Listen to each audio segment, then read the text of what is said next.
ओम श्री कृष्णाय नमः। ओम श्री विष्णवे नमः। ओम ब्रीम बृहस्पति नमः। आप सभी का हार्दिक स्वागत है आपके अपने चैनल कृष्ण सखी स्टोरीज पर। आज की इस वीडियो में मैं आपको संपूर्ण बृहस्पति व्रत कथा सुनाऊंगी, बृहस्पति चालीसा पाठ और बृहस्पति भगवान की आरती सुनाऊंगी। तो आइए पूर्ण भक्ति भाव और श्रद्धा के साथ बृहस्पति भगवान की कथा का श्रवण करते हैं। प्रेम से बोलिए बृहस्पति भगवान की जय। एक समय की बात है, भारतवर्ष में एक राजा राज्य किया करता था। वह बड़ा ही प्रतापी और दानी राजा था। वह प्रतिदिन मंदिर में दर्शन करने जाता और ब्राह्मण गुरुओं की सेवा किया करता था। उसके द्वार से कोई भी मांगने वाला निराश नहीं लौटता था और वह प्रत्येक गुरुवार को भगवान बृहस्पति जी का व्रत करता और पूजन किया करता था। हर दिन वह गरीबों की सहायता करता। परंतु यह बात उसकी रानी को अच्छी नहीं लगती थी। ना तो वह व्रत किया करती थी और ना ही किसी को पैसा दान में दिया करती थी, और राजा को भी ऐसा करने से सदैव मना किया करती थी। एक समय की बात है, जब राजा शिकार खेलने वन को गए थे तो घर पर रानी और केवल दासी ही थी। उस समय भगवान गुरु बृहस्पति एक साधु का रूप धारण कर राजा के द्वार पर भिक्षा मांगने आए। रानी से भिक्षा मांगी तो वह कहने लगे, हे साधु महाराज, मैं इस दान पुण्य से तंग आ गई हूँ। मेरे से घर का ही कार्य समाप्त नहीं होता तो मैं ये दान पुण्य किस प्रकार कर पाऊंगी। इस कार्य के लिए तो मेरे केवल पति देव ही बहुत है। अब आप इस प्रकार की कृपा कीजिए कि मेरा सारा धन नष्ट हो जाए और मैं आराम से रह सकूं। तब साधु के वेश में बृहस्पति भगवान बोले, हे देवी, तुम तो बड़ी विचित्र हो। संतान और धन से भला कोई दुखी होता है? इसको तो सभी चाहते हैं। पापी भी पुत्र और धन की इच्छा करता है। अगर तुम्हारे पास धन अधिक है तो तुम भूखे मनुष्यों को भोजन कराओ, प्याऊ लगवाओ, ब्राह्मणों को दान दो, कुआं, तालाब, बावड़ी, बाग, बगीचे आदि का निर्माण करो, निर्धन मनुष्यों की कुंवारी कन्याओं का विवाह कराओ, धर्म आदि कार्यों में धन खर्च करो। इस प्रकार के कार्यों से तुम्हारे कुल का और तुम्हारा नाम परलोक में सार्थक होगा और तुम्हें स्वर्ग की प्राप्ति होगी। परंतु इन सब बातों का रानी पर कोई प्रभाव न पड़ा।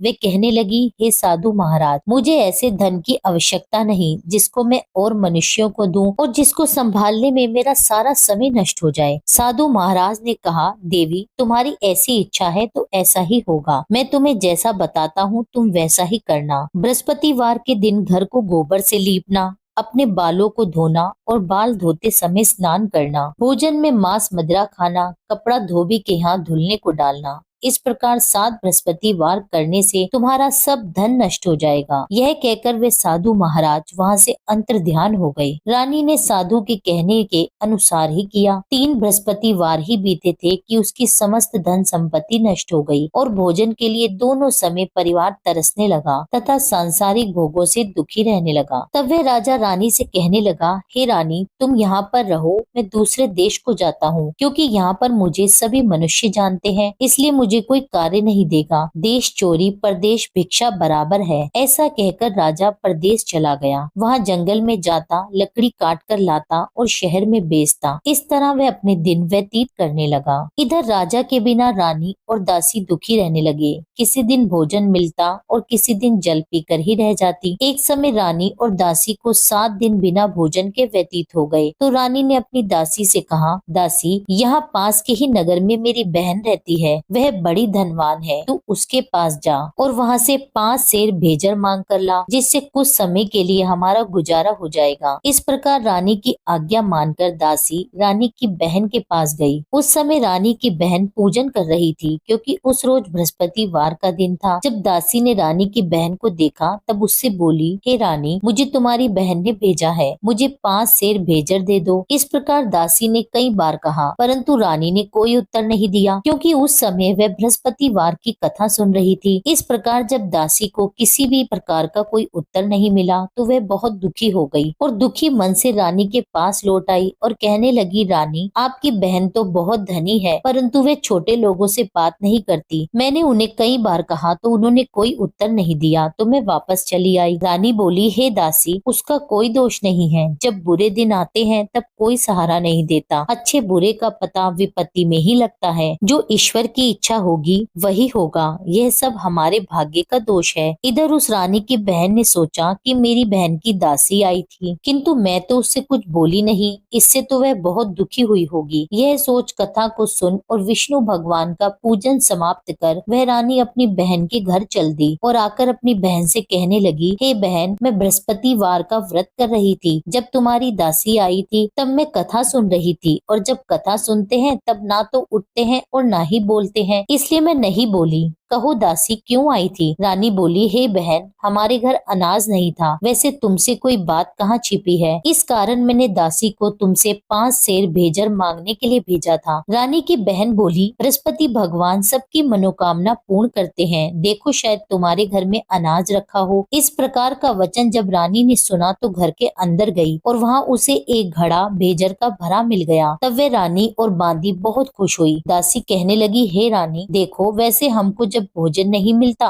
तो हम रोज ही व्रत करते हैं, अगर इनसे व्रत की विधि और कथा पूछ ली जाए तो हम उसे किया करेंगे। तब उस रानी ने अपनी बहन से पूछा, हे बहन, बृहस्पतिवार के व्रत के क्या नियम है? तब रानी की बहन ने बताया, बृहस्पतिवार के व्रत में चने की दाल और मुनक्का से विष्णु भगवान का केले की जड़ में पूजन करें तथा दीपक जलाएं और पीला भोजन करें और कथा सुने। इस प्रकार नियम पूर्वक करने से गुरु बृहस्पति भगवान प्रसन्न होते हैं, अन्न पुत्र धन देते हैं और सभी की मनोकामनाएं पूर्ण करते हैं। इस प्रकार रानी और दासी दोनों ने ही निश्चय किया कि हम बृहस्पति भगवान का पूजन किया करेंगे। 7 रोज बाद जब बृहस्पतिवार आया तो उन्होंने व्रत रखा। घुड़साल में जाकर चना और गुड़ बीन लाई तथा उसकी दाल से केले के जड़ का तथा भगवान विष्णु का पूजन किया। अब पीला भोजन कहाँ से आए? दोनों बड़ी दुखी हुई। उन्होंने व्रत किया था, इस कारण बृहस्पति भगवान उनसे प्रसन्न थे। 2 थालियों में सुंदर पीला भोजन लेकर आए और दासी को देकर बोले, हे दासी, ये तुम्हारे और तुम्हारी रानी के लिए भोजन है, तुम दोनों भोजन कर लेना। दासी भोजन पाकर बड़ी प्रसन्न हुई और रानी से बोली, चलो रानी, जी भरकर भोजन कर लो। रानी को इस विषय में कुछ पता नहीं था, इसलिए वे दासी से बोली, तू ही भोजन कर, क्योंकि तू हमारी व्यर्थ में हंसी उड़ाती है। दासी बोली कि एक महात्मा भोजन दे गए हैं। रानी कहने लगी, वह भोजन तेरे लिए दे गए हैं, तू ही भोजन कर। दासी ने कहा, वह महात्मा हम दोनों के लिए 2 थाली में भोजन दे गए हैं, इसलिए हम और तुम दोनों ही साथ साथ भोजन करेंगे। इस प्रकार रानी और दासी दोनों ने ही बृहस्पति भगवान को नमस्कार कर भोजन प्रारंभ किया। अब वे प्रत्येक बृहस्पतिवार को बृहस्पति भगवान का व्रत और विष्णु भगवान का पूजन करने लगी। बृहस्पति भगवान की कृपा से रानी और दासी के पास बहुत सा धन हो गया। अब रानी फिर से आलस्य करने लगी। तब दासी बोली, देखो रानी, तुम पहले इस प्रकार आलस्य करती थी तो तुम्हें धन रखने में कष्ट होता था, इस कारण सभी धन नष्ट हो गया। अब बृहस्पति भगवान की कृपा से धन मिला है, हमें दान पुण्य करना चाहिए। दान में भूखे मनुष्यों को भोजन कराना चाहिए, प्याऊ लगवाने चाहिए, ब्राह्मणों को दान देना चाहिए। धन को शुभ कार्यों में खर्च करें, जिससे तुम्हारे कुल का यश बढ़ेगा और स्वर्ग प्राप्त होगा, पितृ प्रसन्न होंगे। तब रानी ने इसी प्रकार के कार्य करने प्रारंभ कर दिए तो काफी यश फैलने लगा। एक दिन रानी और दासी विचार करने लगी कि ना जाने हमारे राजा किस दशा में होंगे, उनकी कोई खोज खबर नहीं है। बृहस्पति भगवान से उन्होंने प्रार्थना की तो एक दिन भगवान ने रात्रि में राजा को स्वप्न में कहा, हे राजन, उठ, तेरी रानी तुझको याद करती है, अपने देश को चला जा। राजा प्रातः काल उठा और विचार करने लगा। स्त्री खाने और पहनने की साथी होती है, पर भगवान की आज्ञा मानकर वह अपने नगर की ओर चलने को तैयार हुआ। इससे पूर्व जब राजा प्रदेश चला गया था तो प्रदेश में दुखी रहने लगा। प्रतिदिन जंगल में से लकड़ी बीन कर लाता और उसे शहर में बेचकर अपने दुखी जीवन को बड़ी कठिनता से व्यतीत करता था। एक दिन राजा दुखी हो अपनी पुरानी बातों को याद करके रोने लगा। तब उस समय जंगल में बृहस्पति देव एक साधु का रूप धारण कर आए और राजा के पास आकर कहने लगे, लकड़हारे, तुम इस सुनसान जंगल में किस चिंता में बैठे हो, मुझे बताओ। यह सुनकर राजा की आंखों में जल भर आया और साधु की वंदना कर बोले, हे प्रभु, आप सब कुछ जानने वाले हो। इतना कहकर साधु को अपनी कहानी सुना दी। महात्मा दयालु होते हैं। वे राजा से बोले, हे राजन, तुम्हारी स्त्री ने बृहस्पति देव का अपमान किया था, जिस कारण तुम्हारी यह दशा हुई। अब तुम किसी प्रकार की चिंता मत करो,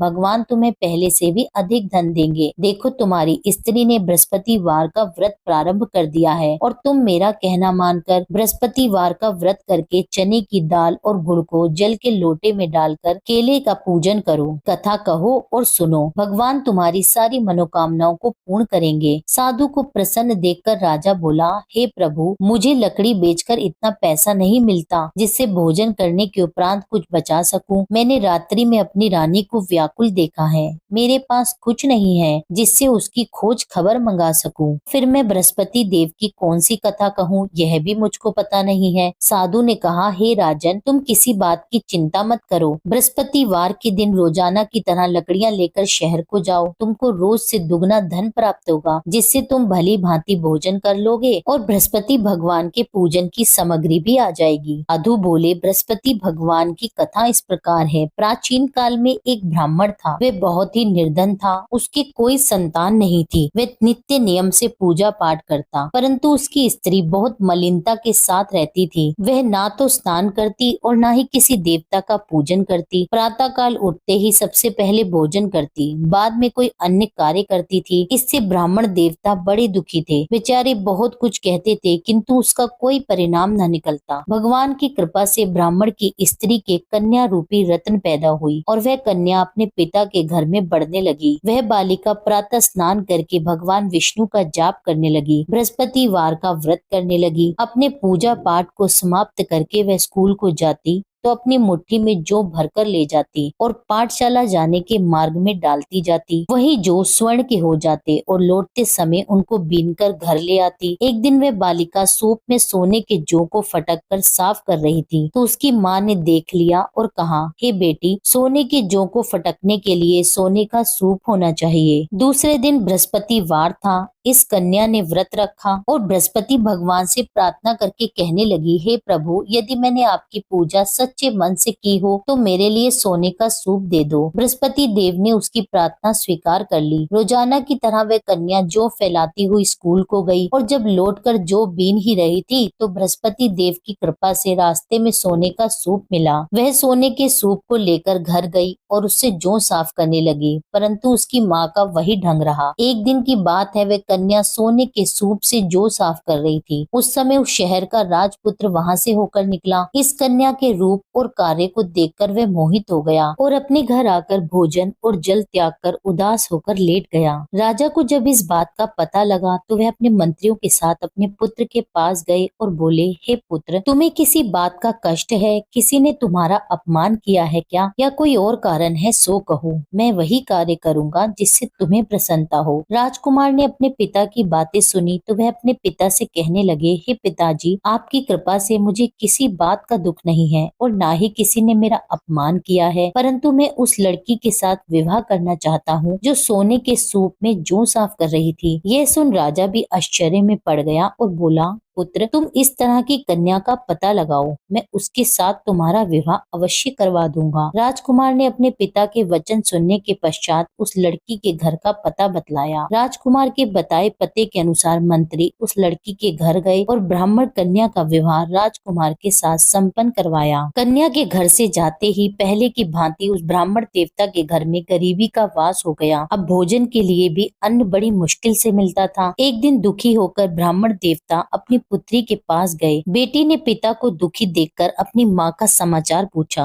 तब ब्राह्मण ने सारा हाल कह सुनाया। कन्या ने बहुत सा धन देकर अपने पिता को विदा किया। इस तरह ब्राह्मण का कुछ समय सुख पूर्वक व्यतीत हो गया। कुछ दिन बाद फिर से वही हाल हो गया। ब्राह्मण फिर से अपनी कन्या के यहाँ आया और सभी हाल उससे कहा तो लड़की बोली, हे पिताजी, आप माता जी को यहाँ पर ले आइए, मैं उन्हें विधि बता दूंगी जिससे आपकी गरीबी दूर हो जाएगी। वह ब्राह्मण देवता अपनी स्त्री को साथ लेकर बेटी के घर पहुंचा तो पुत्री अपनी माँ को समझाने लगी, माँ, तुम प्रातःकाल उठकर प्रथम स्नान करके भगवान विष्णु का पूजन करो, तुम्हारी सब दरिद्रता दूर हो जाएगी। परंतु उसकी माँ ने उसकी एक बात नहीं मानी और प्रातःकाल उठकर अपनी पुत्री और बच्चों का जूठन खा लेती थी। एक दिन उसकी पुत्री को बहुत क्रोध आ गया और एक रात कोठरी से सभी सामान निकाल दिया और उसमें अपनी माँ को बंद कर दिया। प्रातःकाल उस कोठरी में से माँ को निकाला और स्नान करा के पूजा पाठ करवाया तो उसकी माँ की बुद्धि ठीक हो गई। फिर प्रत्येक बृहस्पतिवार को वह व्रत रखने लगी। बृहस्पति व्रत के प्रभाव से उसकी माँ बहुत धनवान हो गई, पुत्रवती हो गई और बृहस्पति देव जी की कृपा से स्वर्ग को प्राप्त हुई और वह ब्राह्मण भी सुख पूर्वक इस लोक से सुख भोग कर स्वर्ग को प्राप्त हुए। इस तरह कहानी कहकर साधु देवता वहाँ से अंतर्ध्यान हो गए। धीरे धीरे अब समय व्यतीत होने लगा। फिर बृहस्पतिवार का दिन आया तो राजा जंगल से लकड़ी काट कर किसी शहर में बेचने गया। उसे उस दिन और दिनों की अपेक्षा अधिक धन मिला। राजा चना गुड़ आदि लाकर बृहस्पतिवार का व्रत करने लगा। उस दिन से उसके सभी क्लेश दूर हो गए, परंतु जब दोबारा बृहस्पतिवार आया तो वह व्रत करना भूल गया। इस कारण बृहस्पति भगवान नाराज हो गए। उसी दिन उस नगर के राजा ने विशाल यज्ञ का आयोजन किया था और शहर में यह घोषणा करवा दी कि कोई भी मनुष्य अपने घर में ना तो भोजन बनाए और न आग जलाए, समस्त लोग मेरे यहाँ ही भोजन करें। इस आज्ञा को जो नहीं मानेगा उसको फांसी की सजा दी जाएगी। इस तरह की घोषणा संपूर्ण नगर में करवा दी गई। राजा की आज्ञा अनुसार शहर के सभी लोग भोजन करने आए, लेकिन लकड़हारा कुछ देर से पहुंचा, इसलिए राजा उसको अपने साथ घर लिवा ले गया और ले जाकर भोजन करा ही रहा था तो रानी की दृष्टि उस खूंटी पर पड़ी जिस पर उसने अपना हार लटका रखा था। उसे वहां पर हार दिखाई नहीं दिया तो रानी ने हार की चोरी के अपराध में लकड़हारे को पुलिस बुलवाकर उसे जेल खाने में डलवा दिया। अब राजा जेल खाने में गया तो बहुत दुखी होकर विचार करने लगा, न जाने कौन से पूर्व जन्म के कर्म है जिसके कारण मुझे ऐसा दुख प्राप्त हो रहा है। फिर राजा उसी साधु को याद करने लगा जो जंगल में मिला था। उसी समय तत्काल बृहस्पति देव साधु के रूप में प्रकट हो गए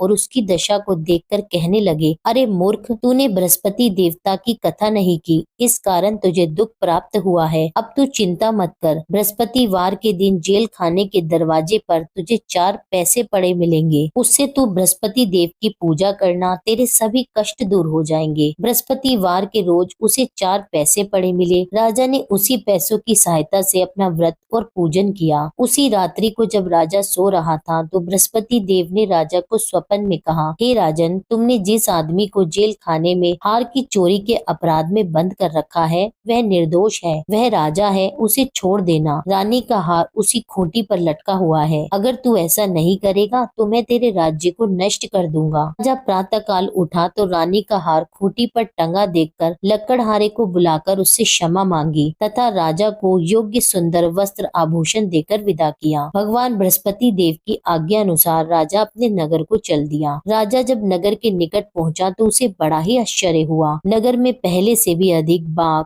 तालाब, कुएं, मंदिर तथा बहुत सी धर्मशाला बने हुए थे। राजा ने पूछा कि यह किसका बाग और धर्मशाला है। तब नगर के सब लोग कहने लगे कि यह सब रानी और दासी का है। तो राजा को बड़ा आश्चर्य भी हुआ और गुस्सा भी आया। जब रानी ने यह खबर सुनी कि राजा आ रहे हैं तो उसने अपनी दासी से कहा, हे दासी, देख राजा हमें कितनी बुरी दशा में छोड़ गए थे, वह हमारे ऐसे हालात देखकर कहीं लौट न जाए, इसलिए तू द्वार पर ही खड़ी हो जा। रानी की आज्ञा सुनकर दासी द्वार पर ही खड़ी हो गई। जब राजा आए तो उन्हें अपने साथ लिवा लाई। तब राजा ने क्रोध करके अपनी तलवार निकाली और पूछने लगा, यह बताओ तुम्हें यह धन कैसे प्राप्त हुआ। तब रानी ने कहा कि यह सब धन बृहस्पतिवार के व्रत के प्रभाव से मिला है। तब राजा ने निश्चय किया कि 7 रोज बाद तो सभी बृहस्पति देव का पूजन करते हैं, परंतु मैं रोजाना दिन में 3 बार कहानी कहा करूंगा और रोज व्रत किया करूंगा। अब हर समय राजा के दुपट्टे में चने की दाल बंधी रहती तथा दिन में 3 बार कहानी कहता। एक रोज राजा ने विचार किया कि चलो अपनी बहन के यहाँ आवे। इस तरह निश्चय कर राजा घोड़े पर सवार हो अपनी बहन के यहाँ जाने लगा। मार्ग में उसने देखा कि कुछ आदमी एक मुर्दे को लिए जा रहे हैं, तो उन्हें रोक कर राजा कहने लगा, भाइयों, मेरी बृहस्पतिवार की कथा सुन लो।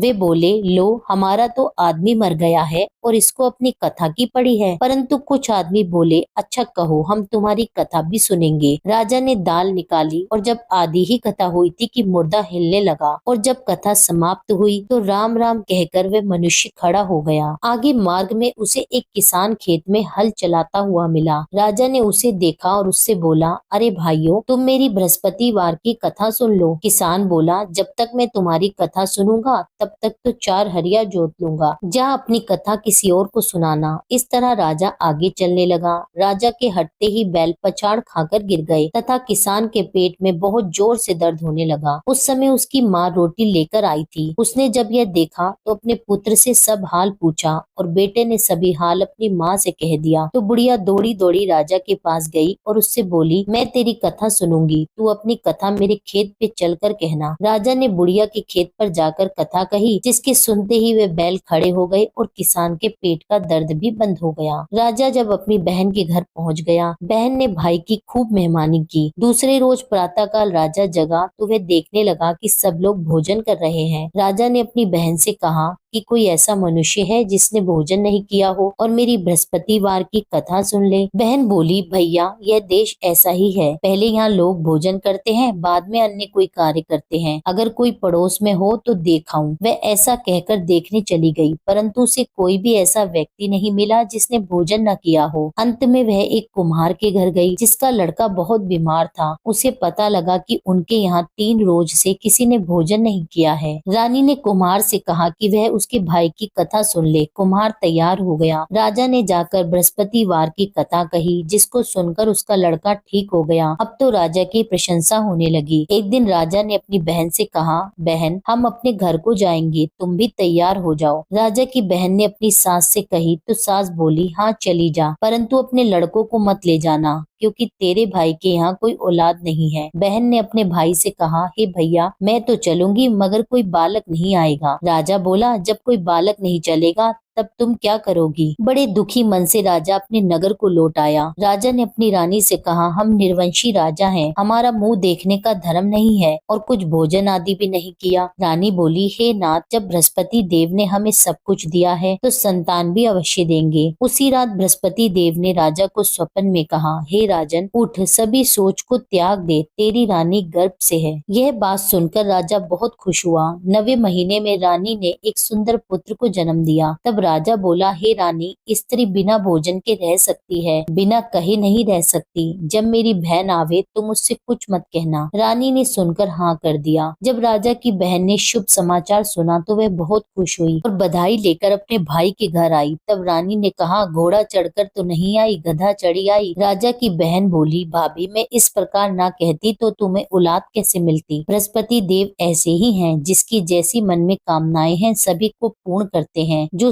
सद्भावना पूर्वक बृहस्पतिवार का व्रत करता है, कथा कहता और पढ़ता और सुनता है और दूसरों को सुनाता है, बृहस्पति देव उसकी सभी मनोकामनाएं पूर्ण करते हैं। भगवान बृहस्पति देव उनकी सदैव रक्षा करते हैं। संसार में जो भगवान बृहस्पति जी का पूजन व्रत सच्चे हृदय से करता है, उसकी समस्त मनोकामनाएं पूर्ण होती हैं। जैसी सच्ची भावना से रानी और राजा ने बृहस्पति भगवान की कथा का गुणगान किया तो उनकी सभी इच्छाएं बृहस्पति भगवान जी ने पूरी की। इसलिए सबको कथा कहने सुनने के बाद प्रसाद लेकर जाना चाहिए। हृदय से उनका मनन करते हुए जयकारा बोलना चाहिए। प्रेम से बोलिए, श्री बृहस्पति भगवान की जय, विष्णु भगवान की जय। अब सुनिए बृहस्पति चालीसा पाठ। प्रणाऊ प्रथम गुरु चरण, बुद्धि ज्ञान गुण खान, श्री गणेश शारद सहित बसो हृदय में आन। अज्ञानी मति मंद में, हे गुरु स्वामी सुजान, दोषों से मैं भरा हुआ तुम हो कृपा निधान। जय नारायण जय निखिलेश्वर, विश्व प्रसिद्ध अखिल तंतेश्वर, यंत्र मंत्र विज्ञान के ज्ञाता, भारत भूखे प्रेम प्रेनाता। जब जब हुई धर्म की हानि, सिद्धाश्रम ने पठाई ज्ञानी। सच्चिदानंद गुरु के प्यारे, सिद्ध आश्रम से आप